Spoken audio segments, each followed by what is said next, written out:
When the forest wakes to a new day, there's always a sense of hope.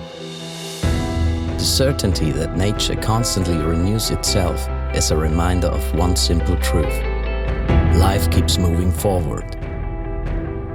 Then again, I saw them, the bent backs. I shook their swollen hands and sensed the exhaustion in the way they walked. We need to make people's work in and with nature easier. Technology should go where it's needed. The saw must go to the tree, not the other way around. And I'm convinced there are no shortcuts on the way to the best solution. But no matter how long the path may be, we alone set the goals we aim to reach.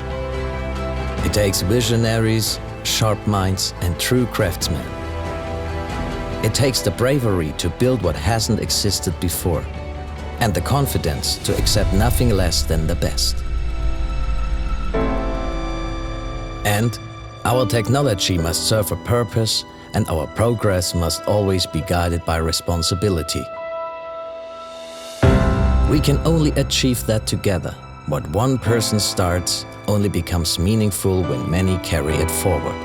Valuing every individual is a task that never ends. After all, success is born when people pursue common goals and stand up for one another. Sharing knowledge and experience from one generation to the next. Passing it on, even across borders. After all, people everywhere work in and with nature. We depend on it, and if we help keep it in balance, we will stand on solid ground for a long time to come. Seeing the solution in the details, and progress in the landscapes we help shape from the very beginning.